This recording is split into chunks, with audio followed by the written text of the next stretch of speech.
Right, well, hello again. Welcome back to the second in-depth faction look on Warhammer Total War Warden and The Paunch as part of the free update that occurred. We had a Badlands rework. We also had an Orc, Orc and Goblin Greenskins rework as they were amalgamated years back now. But Azhag the Slaughterer got a new start point alongside controlling a new faction known as the Bone Rattlers. Azhag now starts up here near Karak Ungor, and he has control of Karak Ungor right next to Fort Chakova and Karak Raziak, which is obviously where he starts to attack. This is literally turn one of a new campaign of Azhag. So he's finally been separated from obviously what's called Grimgor's Ardboys, which obviously is all the way down there. So he's moved quite a distance on the map now, giving him a more interesting start point. And the Greenskins have really had an overhaul here that covers quite a few areas. The most important one, I think, is the War. Obviously, in the past, wars would build up and armies would spawn. You give them general ideas of where you want them to go to attack. Now, the War has been redesigned, so you've got different ranks. You've got Bottom Feeder, Straggler, Mobster, and Warmonger, eventually giving you the call to War. When you go to a war, you basically get the ability to pick an enemy capital location. So, although Kislev, for instance, would be a target. And so long as you have an army. So, the interesting is, so the army that it's called to, so if you had 20 units, a separate tab appears that has the War army attached to it. And that will slowly increase in size to the maximum of your army. So if you have 20, the War army will also be 20 units in size. And that basically just follows the parent force around as a kind of a parasite attached to it. And as long as you take the target of the War, you gain a fair number of new bonuses and abilities. Also, the level of the War obviously grants different benefits. You can see if you're at Bottom Feeder, you get massive reduction to growth, obedience across everywhere is down, leadership's down, recruitment costs increases, and the higher up it goes, obviously the better those changes are. So more obedience, higher growth, more leadership, less recruitment costs, and so on and so forth, till eventually you get to the call to War. You also have the upgrades section with scrap, which can be found through success in wars, finding them after battle. Certain technologies will give them. Missions will reward you with scrap, raising settlements, and here, there, and everywhere. Basically, scrap is found pretty much just doing most things that you do as the Greenskins anyway. It's just a nice bonus. So you can access scrap upgrades on any unit by just clicking on them. You can see the little button there that will show that they have the ability to upgrade. So this is an Orc Biggin unit. Every unit has their own upgrades, so we can have reinforced weapons if you research heavy metal, which will increase their weapon strength. They have wizardly weapons, which will actually give them armor-piercing weapon damage, or scrap armor. They can have one of these at a time, so each unit can be tailored to your specific needs on the field as you so require. Orc boys get also wizardly weapons, which is a bonus here from Azhag. This isn't available for other Orc generals. Padded shields. I mean, this is a nice little flavour set. Like, these shields are well heavy. The moment things get airy, I was dropping it. So yeah, you've got like reinforced weapons there. Goblin Spider Riders get combat skin sacks to reduce their reload time, or scrap saddles, which gives them more armor and speed. Unfortunately, there are no visual updates with these. You won't actually see a change in saddle. You won't see orcs with padded shields, unfortunately. These are all just kind of flavour things, but it does give you some interesting ideas about the kind of upgrade path you want to take your army, and whether you want them to be more focused on defense or offense, or having certain benefits with the way that they engage enemies. Like this Goblin Rock Lobber here can have winged ammo, which reduces the projectile speed but increases their overall range, for instance, or to reduce their reload time so they can just fire quicker. So that's just a general overview there of what's happened with the Greenskins as far as that. Then you have the research tree here, which I did show in the previous video briefly, but you can see now that you have certain research that requires scrap in the first place to unlock, because it takes a turn once it's bought. So sharper stabbers, which will upgrade your goblin units, heavy metal for your orc units, boar boys get upgrades, heavy clubs for savage orcs and I think black orcs and stuff like that. So any of them that have a scrap cost will unlock new scrap upgrades for your faction as well. So they pretty much run the entire gamut right up to what, like near penultimate tier of upgrades. So eventually getting you scrap compactor, which will just then generate scrap for you every turn instead at the high levels. So yeah, so that's Azhag's new start point. Azhag himself has had a slight change in his skill set. He now has some of his death magic is split away from the crown, because in the past it was all tied to the crown of sorcery that was attached to his head. Now he has access to some of his death magic without needing the crown. Once you unlock it, you get the rest of the tree available to you as well. So Azhag has had a little bit of a rework. Obviously, the best part about Azhag is unlocking his wyvern skull muncher, which is always fun. So yeah, we'll hop over to Grom now and have a look at obviously the main event of Warden and The Paunch for the Greenskins. Mortal Empires for Grom, he starts in massive vortex, which I showed in the previous video. I'll show you the vortex campaign start after I've sort of had a look at this a little bit more in depth. So Massive Vorcal counts as its own settlement. It's a very large 10-point settlement, allowing you to build pretty much every necessary chain to unlock units to allow him to then basically go on a rampage around the map. Grom himself obviously has his cauldron, which we saw a bit of. So you gain these ingredients for his cauldron, which come in beast bits, mucky stuff, fishy chunks, spores and shrooms, and flying gubbins. Basically through defeating different faction enemies. So if you wanted lion meat, well, you win a battle against an army that contain any kind of lions, chariots, or hybrid creatures, including mounts, so manticores as well. Troll meat, which is the default one. Lizard legs from defeating a giant dinosaur-like creature, including mounts. Boar meat for basically defeating any unit with a war boar mount. Obtain a trophy from a call to war. That's one of the things, the trophies, successful trophies will grant you different benefits. Centaur milk, basically win a battle against any army containing any six-limbed centaur-like creature. You've got recruit an arachnarok spider for certain things. So all of them are unlocked by doing different things, like sack a dwarven settlement to get beer. And once you've unlocked them, there's no reduction. You can use these as many times as you want. You can just like drag them into the cauldron as necessary. Even there we go. You can see the benefits there. You'll earn scrap for this one, physical resistance up for goblin and night goblin infantry, and extra income from raiding. And you can combine any of these as you wish, so those two make fishy shroom burgers. It's some nice little artwork for them. If we combine that with troll meat, we would make Grom's surf and turf. Certain combinations of ingredients will also unlock special units as well. And obviously as you unlock stuff, you can see the entire list there of all the recipes that are available to them, including the benefits that are available. These are the special recipes there. That's why they have the extra bonus. You can also unlock extra slots in the cauldron, so you can put more ingredients in at a time. It's not just reduced to 2. You can unlock that by taking the Food Merchant's Challenge. The Food Merchant is a hag troll that will appear every set number of turns just outside Massive Vorcal, and will allow him to encounter her, and you can do things. You can rob off her if you want. You can allow her to make a random recipe for you, which might unlock a new one.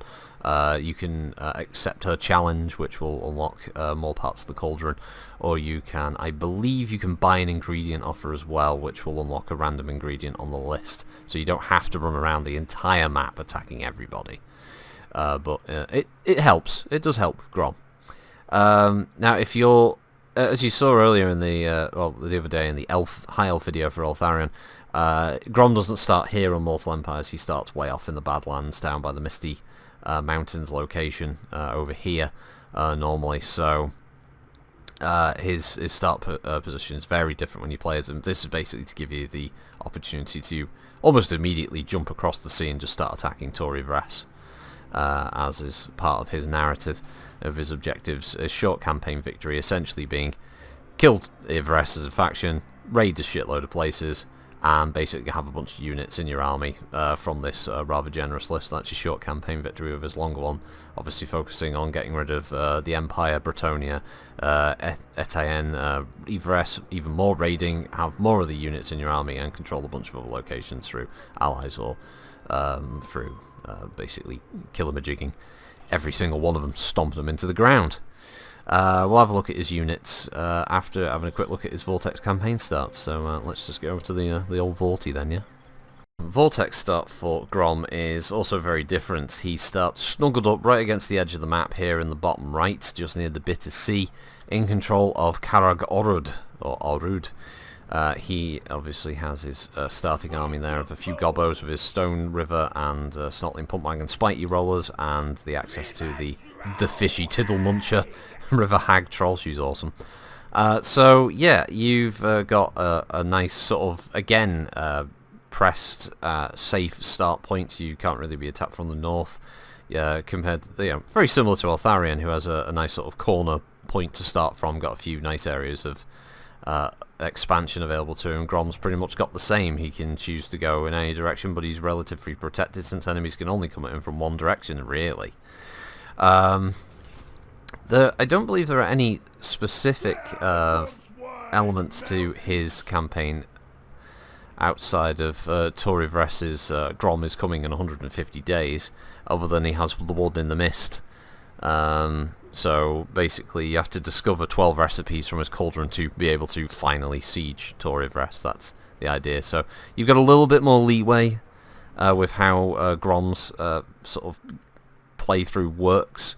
He isn't focused on the race for the Vortex, controlling the Vortex like some of the other races are, so he doesn't have to worry about that as his campaign end. He just has to basically get ingredients for his cauldron, and away you go, basically. So, yeah, that's his start point in Vortex. Let's have a look at the new Greenskin units, shall we? Before we go to the units, one thing I did forget to look at. We had a look at his cauldron. We did have a look at Grom himself. So, he has traits of the Greaton, basically, for his size. He has plus 10 leadership when fighting against elves for his army. He has 10% physical resistance for goblin units in his army. He has a reduced upkeep of 50% for chariot and pump wagon units in his army, and obviously he has his own Grom's War, which replaces the regular War that's used in all Greenskin battles. If we go over to his skill tree, he has the Lucky Banner, which is one of his quest items, which will give an increased magic drop chance of 20%. Post-battle chance of stealing a magic item increases by 10%. It gives him a 10% ward save, and he gets a melee defense +1. How lucky for Lord's army. And also has the Lucky Banner, which increases melee attack by 40 and gives him extra 40% damage resistance for himself. He can also later on unlock the Axe of Grom, which increases growth for all provinces, increases his armor-piercing weapon damage, bonus versus infantry increases by 15, and he has the ability Axe of Grom, which is a self-buff that gives him 50% weapon-based damage and 50% armor-piercing. Also imbues it with Sundered Armor for 10 seconds, which reduces enemy armor by 30.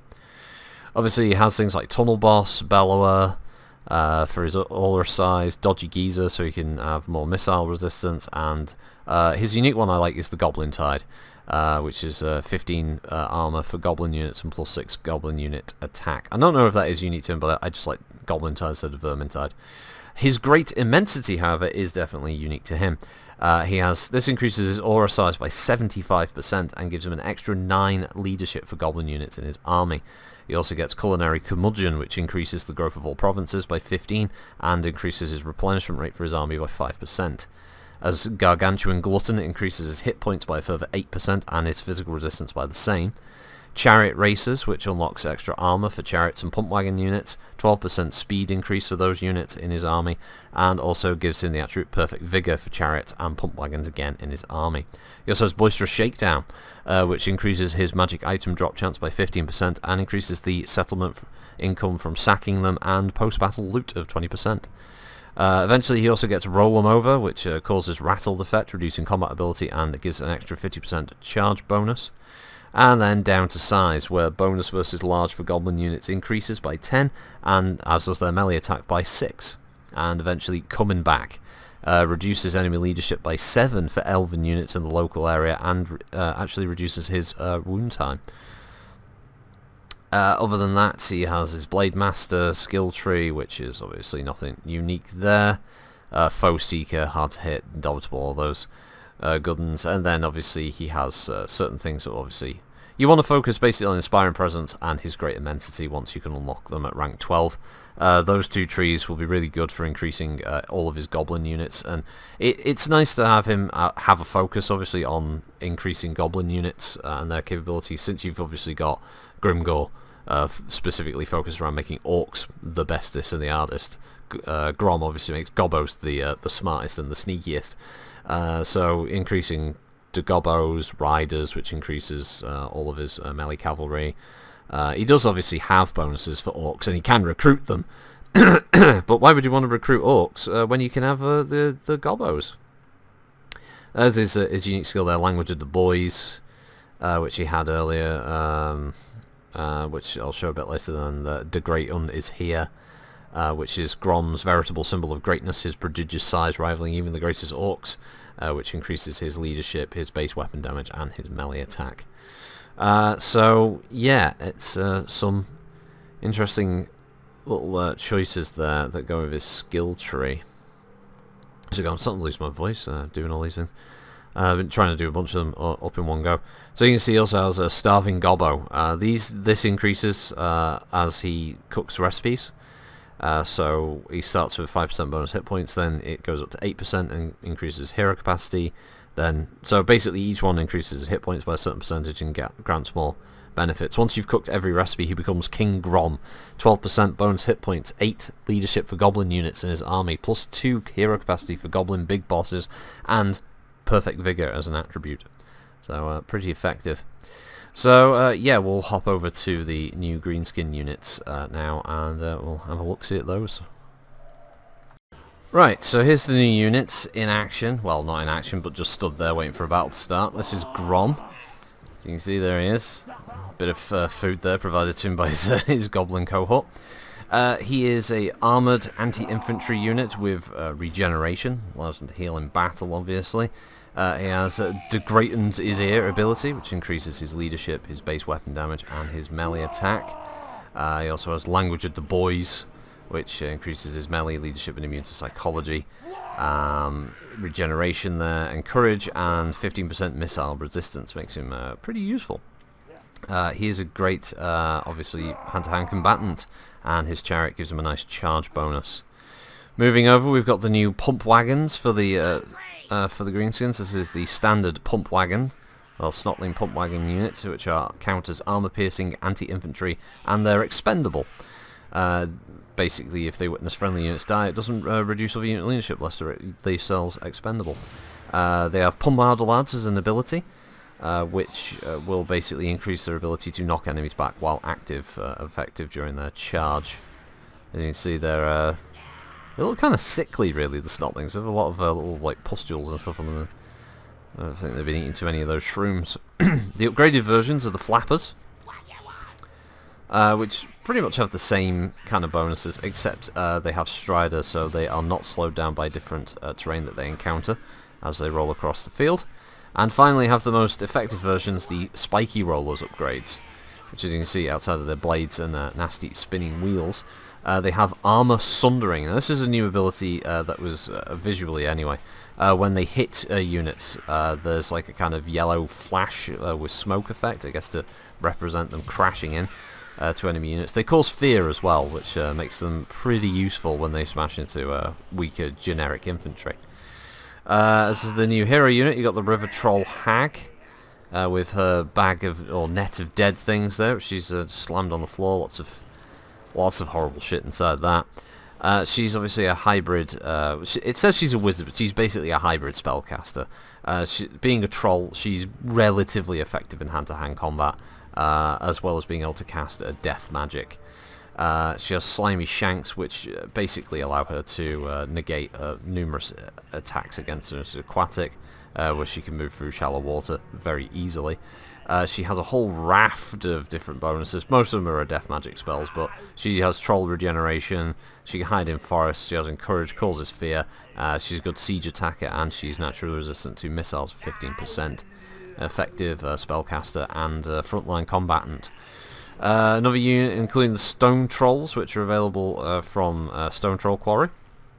If you build them in like Massey 4Cal or other Grom specific locations. They have armor-piercing weapons with scaly skin that dampen or deflect damage caused by missile weapons, increasing their missile resistance, and obviously have regeneration. But like all troll units, they're easily discombobulated by the rigours of battle and have poor leadership, thus they need units around them to keep them in check.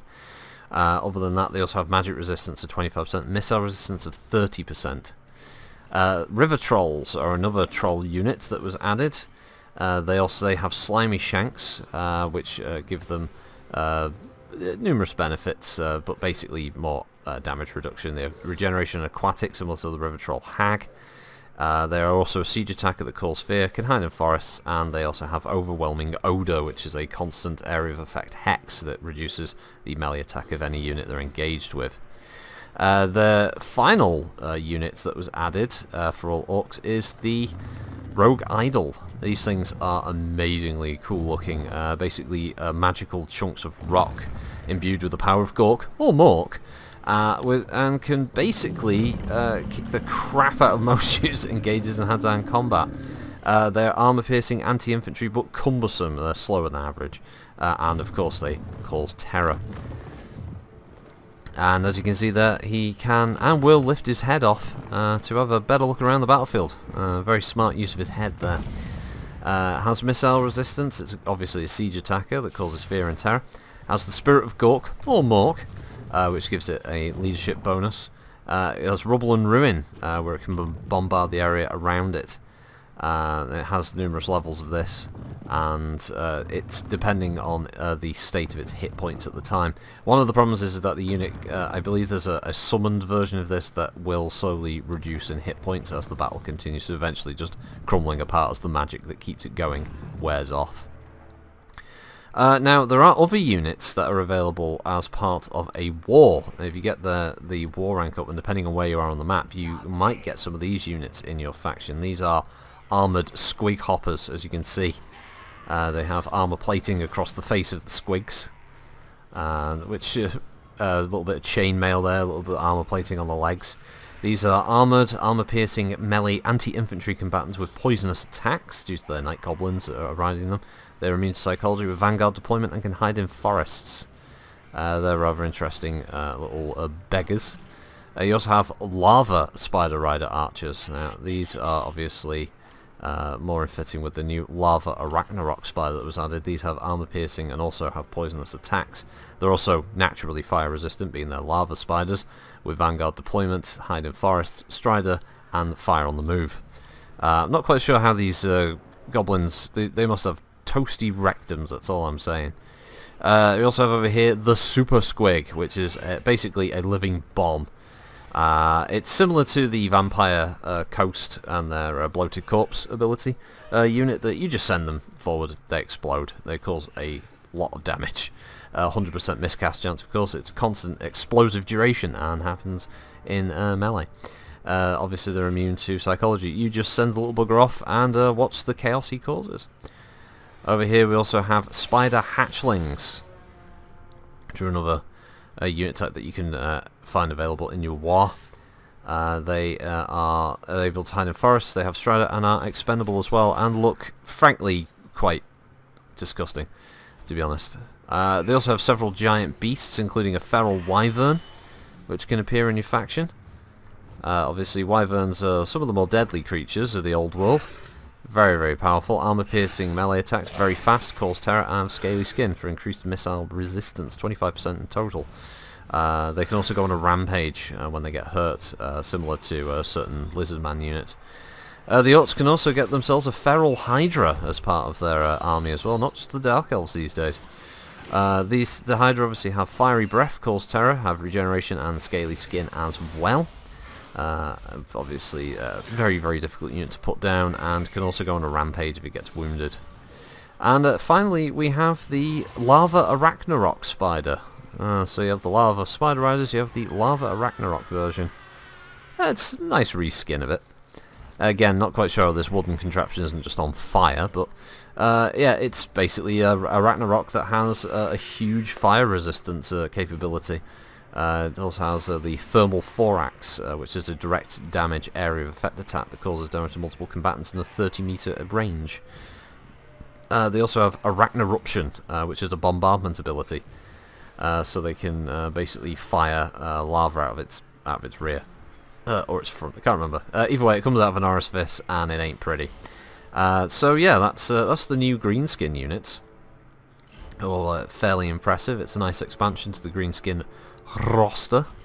Yeah, it's quite fun. Grom the Paunch, I think out of the 2 paid DLC characters for Warden and The Paunch, I think is more fun than Eltharion. I think there's a little bit more going on with him. I like his cauldron ability. I like his much more sort of laid-back style. The new war mechanics are good. The scrap upgrades are interesting. Definitely more in-fitting with the orc style in Warhammer's setting. So yeah, it's quite cool. It's DLC's out on the 21st, fairly soon. So if you're interested in picking it up, you know, now you have a better idea of what it is that's in the package. So thanks for watching, everybody. Hope you have a good week. We'll see you next time. Bye bye.